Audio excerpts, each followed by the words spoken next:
I'm Igor Kayfetz, and this is The List Building Lifestyle, a podcast for anyone who wants to build a wildly profitable email list working from home. If you'd like to make six figures, travel the world, and help people improve their lives in the process, then this podcast is for you.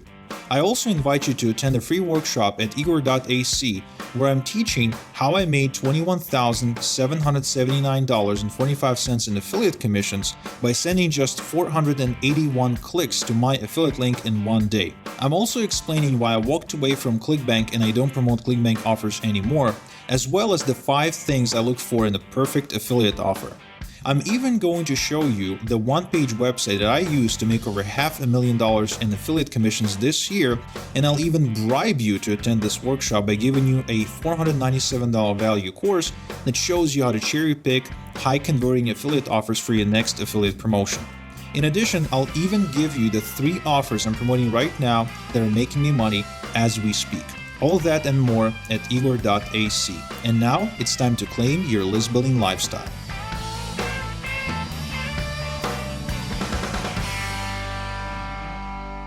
Welcome to the List Building Lifestyle Show. I'm Terrence Lackey with Igor Kayfetz, and I want to welcome you to the show. This time around, how you doing, Igor, by the way?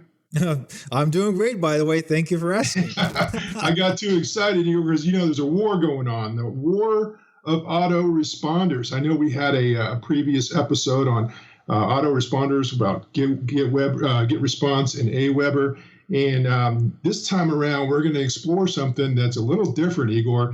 I've seen a lot of, lately, I've seen a whole lot of products out there which require me to connect my autoresponder to my domain. And that's a whole new ballgame as far as I'm concerned. So can you what do you think about that, Igor? Yeah, those are called self-hosted autoresponders or self-hosted systems.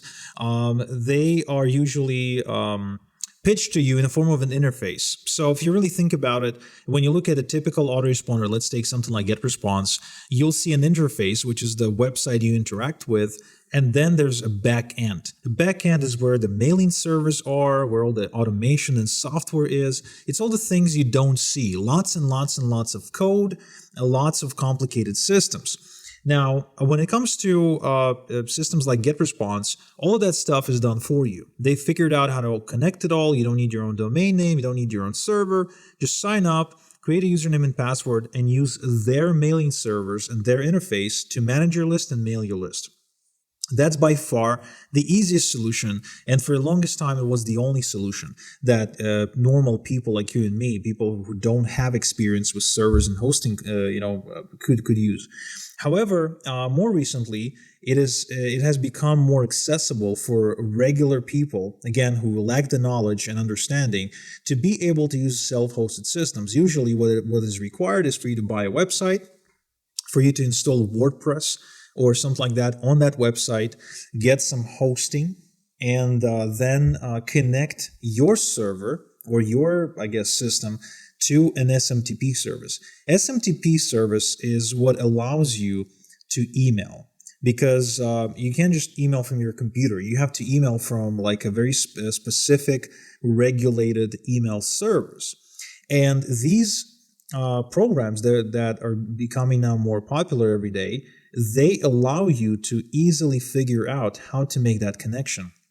And then in addition to that, they provide you with an interface that allows you to manage your list. So interface would be responsible for things like tagging your subscribers, or deciding which subscribers get the email and which don't, or choosing whether to send to those who did not open after 4 hours or not, or to schedule like your emails into the future. That's the interface. That's how you interact with the interface.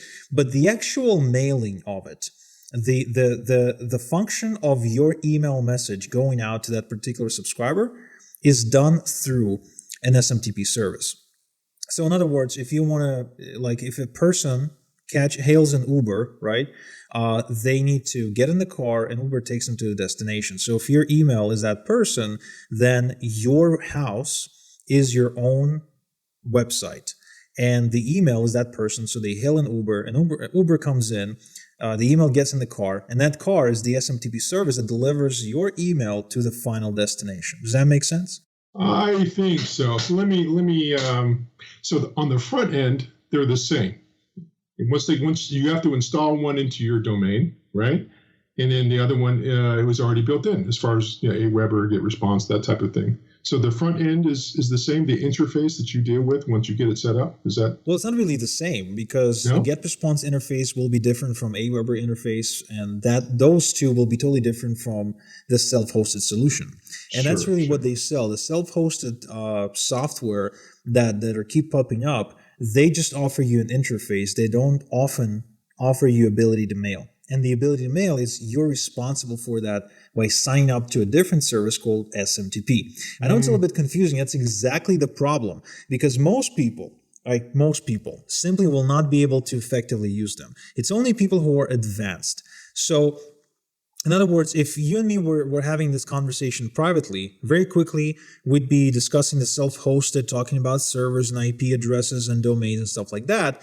But an average person who just wants to mail, they just don't have the patience to go through that massive learning curve. And that is why in this volume of Autoresponder Wars, I highly recommend that if you're not technical and if you're not experienced with email marketing, that you stick to third-party mailing software like GetResponse. Because if you get bogged down into trying to figure out self-hosted solutions and dealing with different interfaces, you will very quickly get discouraged because instead of trying to make money, you'll be basically stuck trying to figure out how to load the damn email into the system. Mm. Yeah, I could see that being something that you would want to avoid because you want to slow that you want to avoid anything that kind of takes your focus on what you're really doing, right? Which is creating the offers, creating the funnel. And if you're spending umpteen hours trying to figure out how to set this SMTP up, then that's going to be definitely a detractor from what you're doing. Is there any of those new solutions that's kind of easy? Do they have some kind of plug and play solution, or are they all kind of that complicated? Well, in any self-hosted solution you pick will always be more complicated than a third-party solution that's already been optimized for the average Joe. Not to mention that there are many levels to this. It's not only about how to load the email, it's also about warming up your servers or monitoring your own sending score. For example, do you know, and just a genuine yes no question, do you know how to check your sender score? Do you know what sender score is? I want to say I think I do.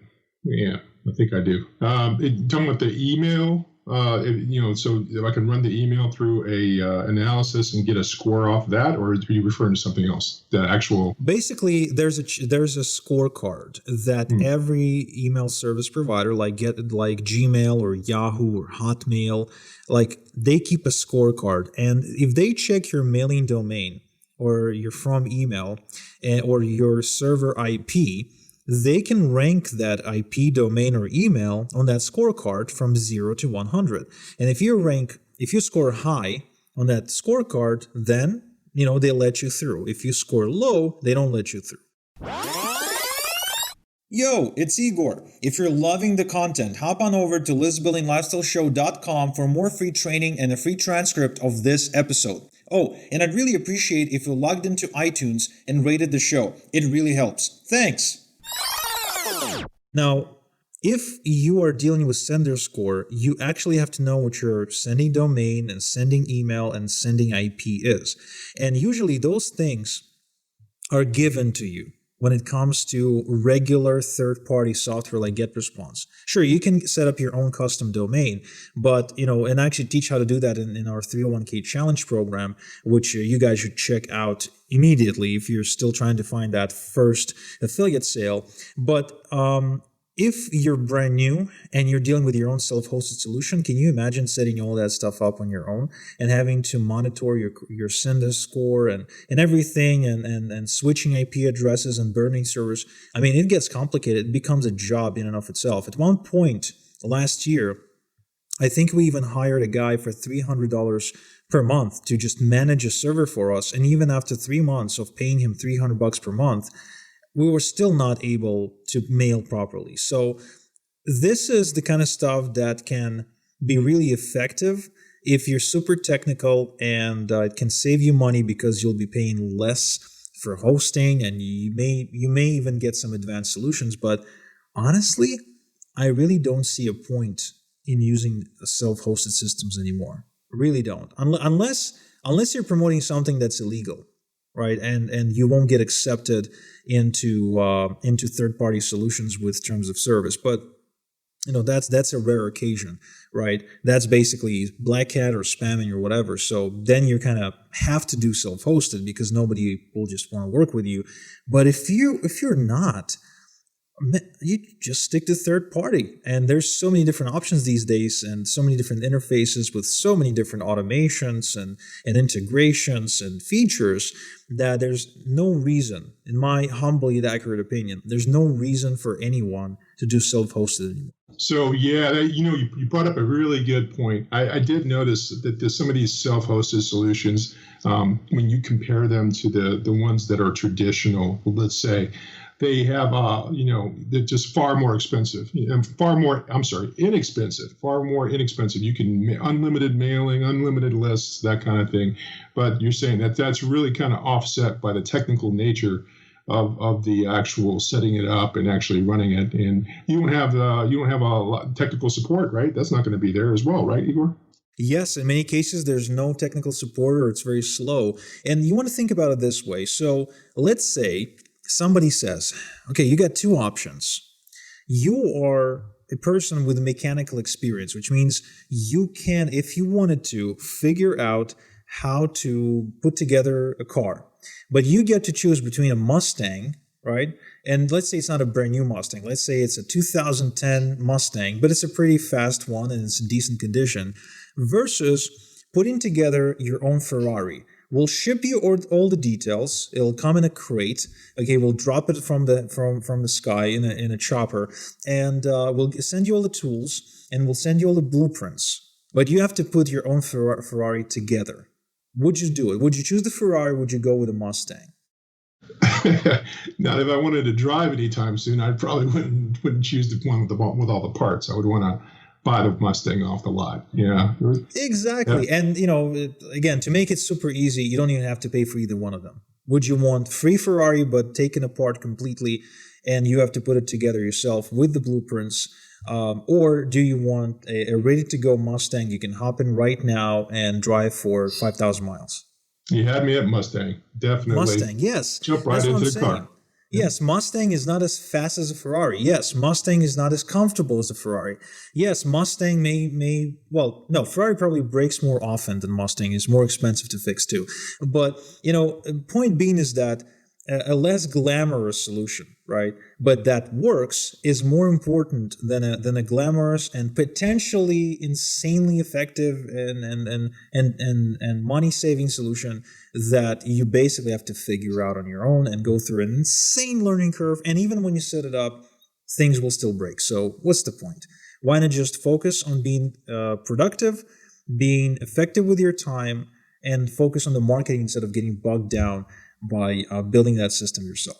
So focus on the important things rather than the technical side, right? So, and look, I mean, I think I've taken a look at the market out there as far as the third-party mailing softwares, the ones that you don't have to rebuild it, but you can actually just sign up and jump right into business. There's a whole range of those out there that you can try out. So you're not limited by just a few. So I think that there's a solution, right, for anybody at any price point, and in whatever features that you think are important. So I agree with you, Igor. You put it that way, I'm definitely not going to build a Ferrari for sure. Yeah, me neither. I'm a big fan, but I would much rather be practical than try to live up to some dream that's just a distant reality. Maybe in the future when that system will be easier, maybe not. But for now, there's so many great third-party systems with great servers, great mailing reputation that will take you. It's a very competitive niche too. So, I mean, now it's a buyer's market. You can literally go out there and pick and choose. Yeah, doesn't look like it's going to get any smaller anytime soon. So, all right. Well, listen, this is Autoresponder Wars. This is Volume 2, and today we settled the question between self-hosted versus third-party mailing software. And resoundingly, the third-party mailing software wins. Self-hosted solutions just seem to be very complex, and then you have a lot of variables that you're not going to be sure on. And at the end of the day, the most important thing is to make sure that you work on your business and make sure that you get all the components that matter in place rather than tweaking underneath the hood of a figurative Ferrari. So that's it for this particular episode. Igor, any final words? Yeah. I loved what you said in one of the previous episodes about electricity, where electricity goes where there's the least resistance. And I think that rather than chasing features, we all have to look at, is it working? Is it getting me that 20% that gets me the 80% of results? Remember that there is the Pareto principle, 80-20. It works. If you don't know what it is, look it up. It's called the Pareto principle, where 80% of your results come from 20% of your actions. So your email autoresponder just needs to get the job done. Don't overcomplicate it. Its job is to get those emails out and get those emails delivered. Yes, you can tweak and optimize to help the delivery, and do that, of course, but don't overcomplicate it. If those emails are going out and they're getting delivered, that's most important. Then the next step is to make more offers and stop getting bogged down by the technical stuff. Well, there you have it. The end of Autoresponder's war. The third-party mailing software wins. Thank you, Igor. Thank you, listeners. And we look forward to you tuning in next time. Thank you for listening to The List Building Lifestyle.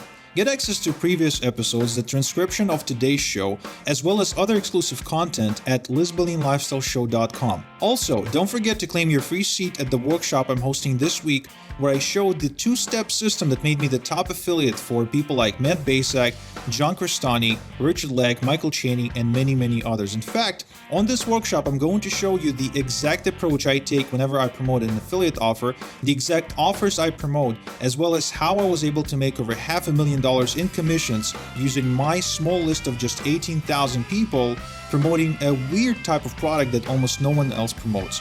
All that is yours at igor.ac. So go ahead, claim your seat right now, and I'll see you there.